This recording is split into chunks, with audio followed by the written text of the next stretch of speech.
Welcome back, or welcome to a bonus episode of the New Levels Coaching Podcast. I must say, sorry if you have background interference, a little bit of noise, but we are sat in one of the most iconic settings in the world of trail and mountain running. We are right in the centre of Chamonix, and if you are tuning in on video, you'll notice the backdrop behind us has the start-finish line to the famous UTMB. But we have people obviously looking in and paying attention to what we're doing. James has said, yeah, this is going to happen a lot because we kind of look famous, I guess, with our mic sat in front of the start-finish line. People can take it for what it is. But we are here to give you a bit of a preview and a bit of an insight into all things UTMB week. So the plan today is, yes, we always provide a bit of coaching, inspiration, education, but today is all about giving you a bit of a preview of all the things to come in UTMB week. So we're going to kick off with the OCC, we're going to look at the CCC, and then we're going to go to the UTMB itself. Obviously, there's a lot more going on in the week, including I'm in a race called the ETC on the Tuesday, but the three races that we're going to cover, particularly looking at the favourites, are the three main World Series finals events, and they start on Thursday morning and go all the way through to Saturday. What I'm going to do is I'm going to hand over to my regular co-host of the RunThrough Trails Podcast, James Tilley, who is a recent podcaster on the NLC podcast as well. We did an athlete story. James is going to tell us a little bit more about the OCC to kick us off, because that's a race he's taking part in. I can't wait for that.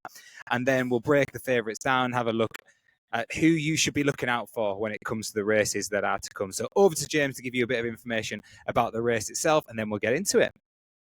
Perfect. All right, nice. Yeah, so we're going to touch on all three of the World Series finals, as they're called. So starting with OCC, which, as Lewis said, I'm racing in. It comes up, 6 days from now? So Thursday, the 29th of August. It's called OCC because it starts in a little village in Switzerland called Ossier, goes through a little town called Champex-Lac, and then finishes in Chamonix. So O to C to C. It's classed as a 50k race, but actually this year it's about 58k, 58k. About 3,500 meters of climbing. It's kind of seen on the world trail running scene as a relatively runnable course, but having recce'd the entire thing over the last couple of months, runnable for some people, very technical for others. So yeah, very mixed terrain, a lot of elevation gain, 3 massive steep climbs, good technical descents, but some decent runnable sections too. And essentially, probably one of the deepest races, maybe you could argue between this and CCC, but one of the deepest races, especially on the men's side, coming up this week. So yeah, we're first going to touch on the favourite women, and then have a look at the men afterwards. So we've got the Live Trail app up here, which is great. If you're going to follow any of the races, make sure you download Live Trail and utilise that. It's really, really good. So favourite for the race, or at least highest UTMB index score female, is Judith Wider. So Judith actually, we met in Sweden at the Kulmanen race. I think she placed second in the 50k that I did. So we had a nice little chat on the stage. She's been running really well this year. She won Marathon de Mont Blanc not too long ago. I think she rocked up at Ciersenal, and maybe, did she DNF at Ciersenal? Yeah, unfortunately, I think she was a bit ill. I think she picked up an illness going into Ciersenal, which will be interesting because that wasn't that long ago. So it's going to be interesting to see if she's recovered. What I find fascinating about Judith's story is she went out to Sweden for the same reason as what you did, to try and qualify for this race, which was about 9-10 months ago now, and she did qualify. Judith is used to this square because she won recently here at Marathon de Mont Blanc. Bit shorter, not as much climbing, so it'll be interesting to see as she does step up, because she hasn't really done many of the longer races. If you compare her to somebody like Clementine Jeffrey there from France, who won the Europeans recently, the race that you were in, she's a very, very well-established athlete, got good pedigree over the longer distances. Danny Moreno's podiumed here before. She's an American athlete. She's ranked third in terms of those UTMB points. Then you've got people like Miao Yao, who did well here last year as well, was actually leading that race out ahead of Tony McCann. So lots and lots of interest all the way down the field. What has interested me a little bit about the women's field in particular is there's been a couple of scratches, or what I'd call a couple of movers. So people like Tony McCann, who won here last year, she's moved to the CCC, which means we don't have either of last year's winners, because we don't have Tony McCann here to defend her title, and we don't have Stian Angermund here because he tested positive. Unfortunately, he's going through the appeals process. But we do have James Francesco Puppi, who was second. But are we saying for the sake of today that he is defending champion because of that positive drugs test? Yeah, 100%. I mean, he put out a post, I think, on Instagram yesterday, a couple of days ago, kind of maybe he's not had the best last couple of months in terms of training. He's talked a lot about it on social media, if you follow any of that, or if you listen to his podcast, The Long Run, which is really good. But yeah, I think undoubtedly we have to see him at this point as the reigning champion. It's difficult because Stian's obviously queried those positive results from last year, but it's all gone a bit quiet. I don't follow it that closely. In my mind, Poopy's the champion from last year until proven differently, although he's not been in the best form. He had some really good races at the start of the year. He's an incredible climber. Background as more of an uphill guy. His descending has improved massively, and he's a very fast flat runner too. He had some really good cross-country results earlier this year.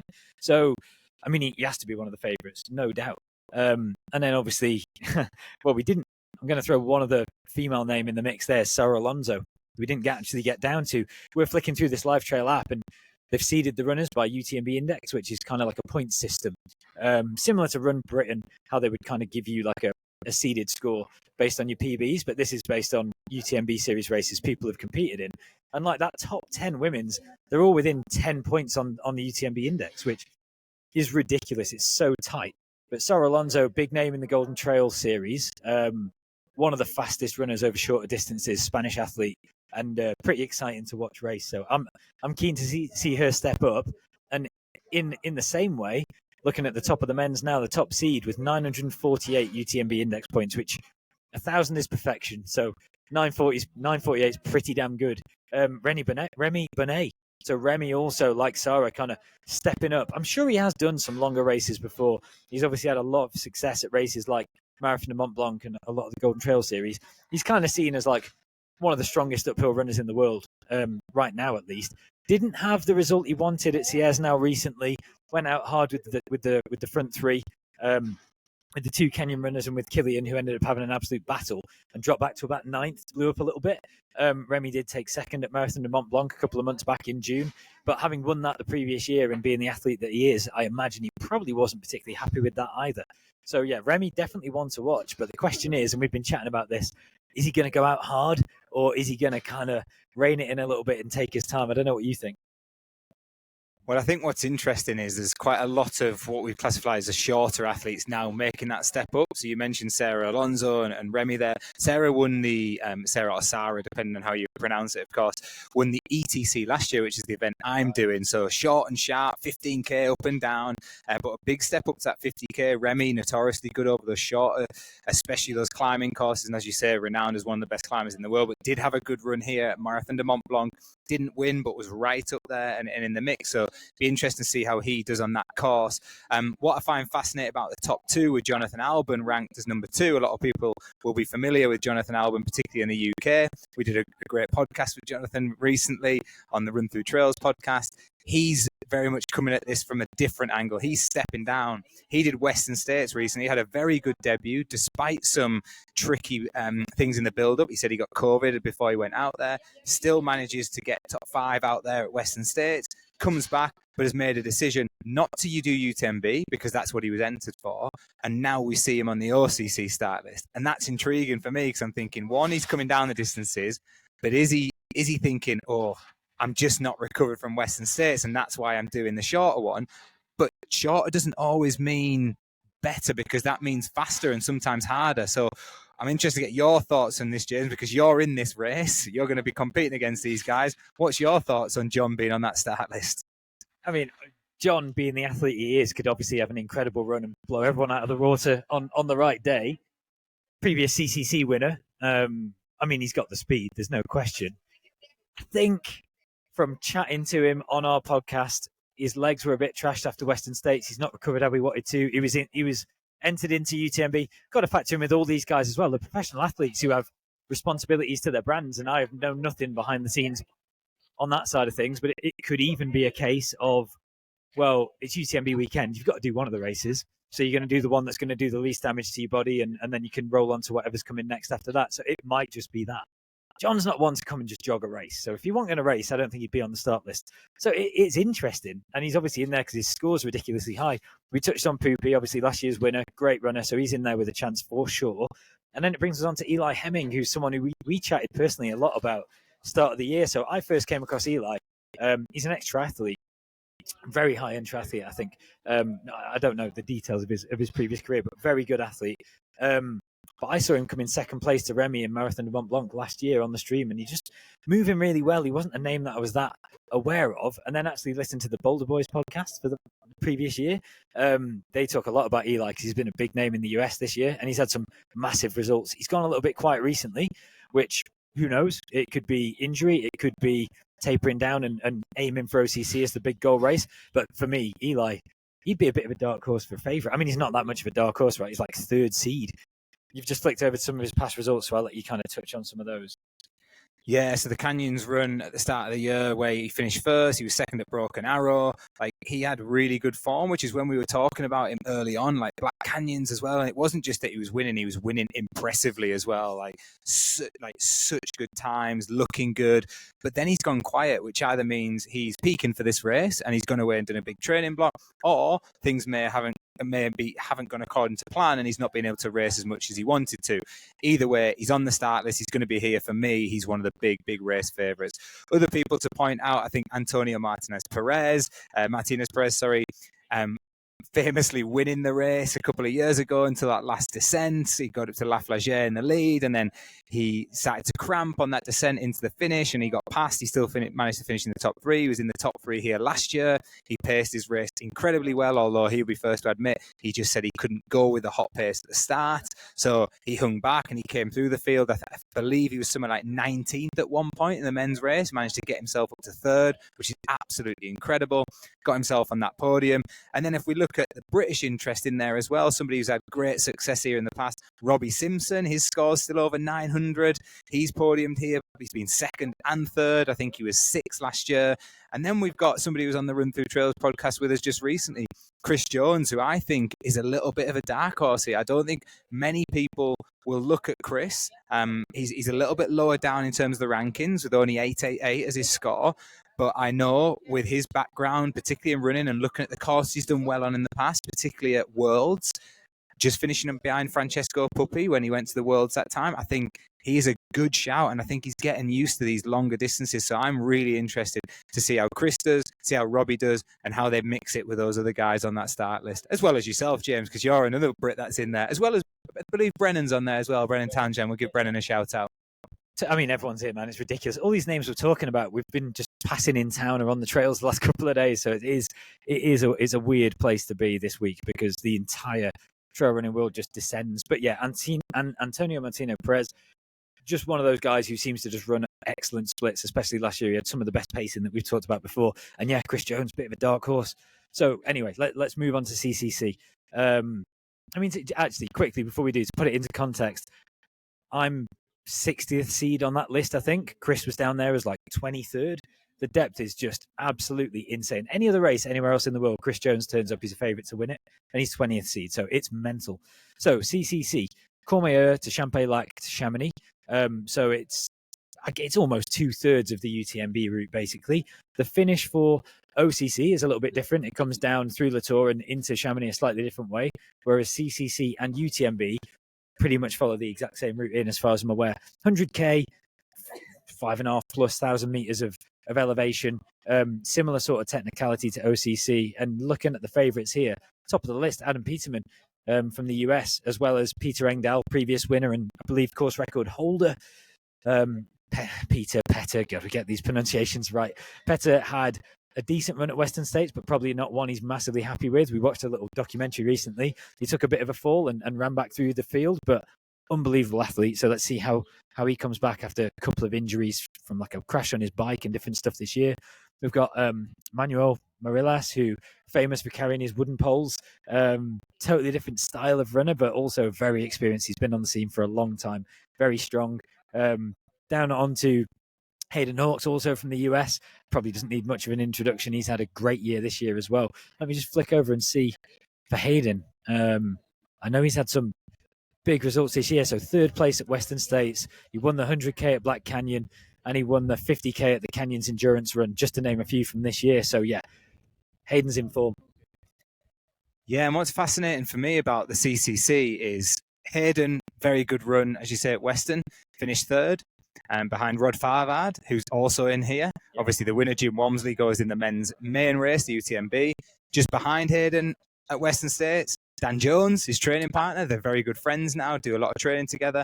A lot of these big names from Western States are here to run in the CCC. So they've gone, okay, I don't want to do the double, the famous double that a lot of people have spoken about. It's never been cracked on the men's side. Nobody's ever done the Western States and UTMB full race double. Obviously, it's been done on the women's side. Courtney did that ridiculous treble last year, the Triple Crown.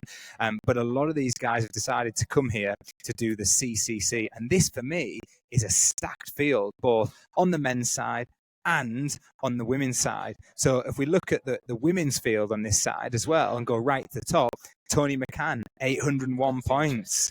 Really interesting, I would say, addition, because when I first looked at the CCC this year, I thought, oh, it's wide open. You know, a lot of girls ranked of a similar score, 769, Heather Jackson, Rosanna Bashir from Germany, 768. And I thought, oh, these are all close together. And then all of a sudden, Tony McCann appears on the CCC list, originally down for OCC, won the OCC last time. I guess the big question here, James, is can she step up to that longer distance? We know that she's had to combine cross-training in the past with the mileage that she does. She does a lot on the bike. We watched that documentary about her the other day. So will that volume on the bike help her as she steps up the distance? And interestingly now, who's she coached by?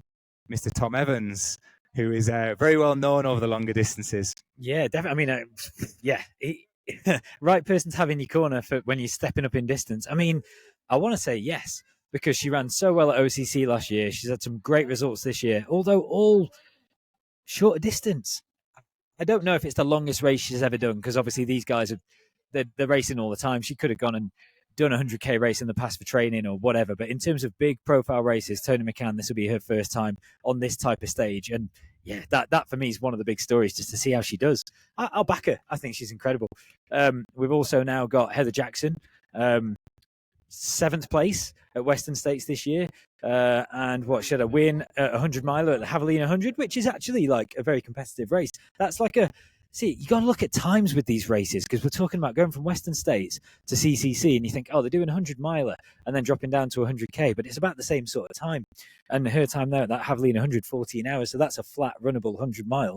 CCC is going to take her that long. I don't know the women's sort of course record time at CCC, but I would imagine it's in that realm. I don't know if you know that off the top of your head. I think it would be sort of in the 14s or so. But anyway, it's close enough. Yeah. So it's that amount of elevation, though. 6,000 meters over 100k is significant, and the type of terrain we're dealing with. So yeah, I mean, moving on from CCC into UTMB. So obviously the big boy, the gantry behind us here is where all the races finish, but it's UTMB that starts here as well. They do the full loop of Mont Blanc. So UTMB, Ultra Trail de Mont Blanc, it's based on a really famous hiking path, the Trail de Mont Blanc. If you've not read the book, and I've forgotten the title of the book because I bought it last year and read it, there's a really good book about the Paletti family and how they established the UTMB race and why, and the whole kind of history behind it. Basically, people used to do this Tour de Mont Blanc as a multi-day hike, and all of a sudden, someone decided, let's give it a go in a day.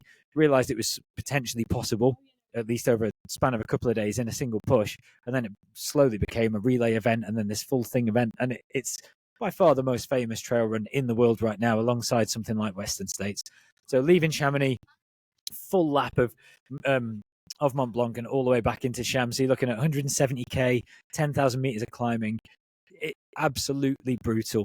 Through the night, the fastest guys are now doing it in about 20 hours or so, aren't they? So even those guys, they're spending a full night out there in the dark. And I'm going to pass over to you so we can have a chat through some of the stronger runners in the men's field. Yeah, well, before I go into the men's, I'm going to touch on the women's, because the only reason is because we've got Katie Scheid here this year, who has got a good record here at UTMB in the past, as we hear a bit of a dog barking in the background. So apologies if you're getting that background interference, particularly if you're listening in rather than watching it on the live on YouTube. She is now stepping back up to UTMB, which she's done in the past. But last year she stepped down, if you remember rightly. So she finished second at the OCC behind Tony McCann. This year she's won Western States, and for a long period of that Western States run was on course record pace.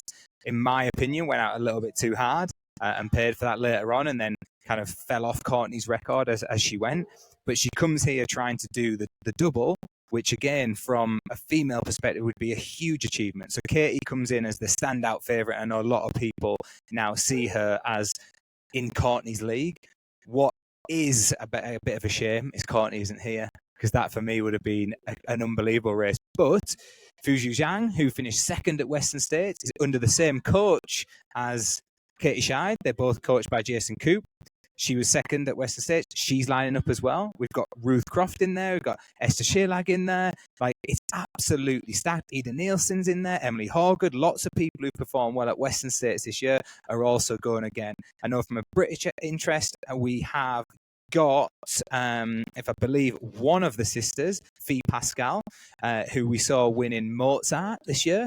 So I'll hand over to you to give us a bit about Fee. Yeah, well, I just met her recently. She was at the Trail de Hautefort. So me and Justin were up at the finish of the Trail de Hautefort, which is like a fairly local race in Morzine that I just did as a training run a couple of weeks ago. And she said, "Oh, a couple of English voices. Do you know if the 50k runners have finished yet?" And it turned out it was Fiona Pascal, and we had a nice little chat.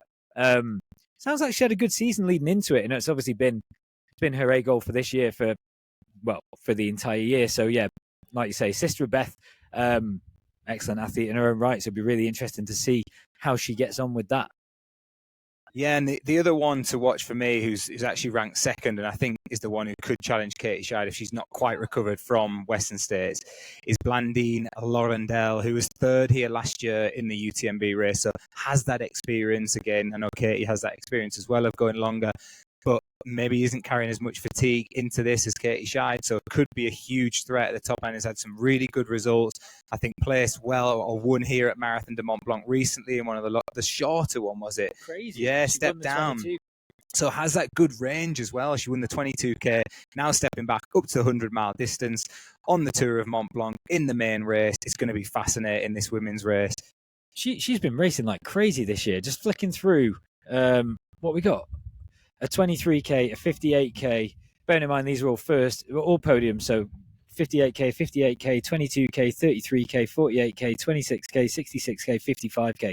All this year, she won all of them, apart from one where she came second. So, and that was Europeans. And that was your race. Right. We mentioned the winner earlier, who's in the OCC. The French went 1-2 there. Yeah. They absolutely smashed it, the French ladies, in that race. So she's on form. She's in great form coming here, but she is stepping up the distance. So over to the men then. And last year's winner is back. Jim Walmsley won Western States. Probably had a tougher race than people thought he was going to have. You know, Rod Farthard pushed him really, really hard, and I was really impressed with that race by Rod in particular. But Jim, being the class athlete that he is, he found a way to get it done. And I think last year, for me, he's got the chip off his shoulder, the monkey's off his back. I think I'm going to put my neck on the line. I think Jim does the double. I think he's the first man to do the Western States UTMB double. He's favourite. I think with that pressure off from last year of being the first American male to get across the line in first here, I just think, yeah, he's gonna do it. Tom Evans is right behind him on the ranking points. Big British interest, and Dimitri, who's just below him, who ran together with Tom earlier on in the year at Transgran Canaria. Transvulcania. Transgran Canaria is where we were. Transvulcania, so they were joint second out there. There's going to be loads of people to talk about, James. I don't know where your head's at, but for me, Jim's the standout favourite. You've got Tom in there as well, and then you've got people like Jermaine Granger, Matthew Blanchard, who are also going to feature. Shame, the only one who's missing off there who I'd really like to see, well, apart from Killian, the GOAT, of course, is Zach Miller not back after going so close last year. Yeah, I know that he talked about it on social media a bit, and I don't know why he's decided not to come and do some different races, but yeah, he kind of has his reasons, right? He's quite a principled man, so I think he fancied a bit of a change. And after a second place last year, it's not like you have to win to scratch that itch. I mean, he lost to Jim, and we had 1-2 US males, which that was like a huge deal for those guys. And obviously Courtney there as well. I was just clicking on Miguel Heras because we saw him at Transgran Canaria. Is there something cool about people you've actually seen race in person? I follow the sport in terms of like any normal person would, but I'm not massively into all the stats and all the names and stuff. And I just have a lot more connection with people who I've just been to the same events with or raced against or whatever. Definitely, like I say, Dimitri and Tom, second and third seeds.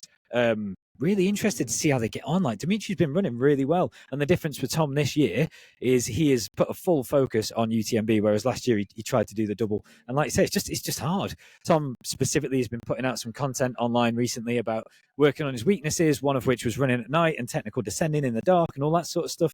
And he did that at Lavaredo, where Lewis actually went out and crewed him, took a second place, had a lot of learnings. I know he had a tough race, but powered through it. So he's learned a lot from that. And Tom's come back with a vengeance. I think, I don't know, man. I'm going to put my money behind Tom. Obviously, Jim has to be favourite. He's got the experience. The pressure's off. He's done it before. But, I mean, Tom's right there. Tom is right there. Flicking down through here as well. Matthew Blanchard just keeps coming back, keeps almost making it. What do you reckon? Is he going to get on the podium this year?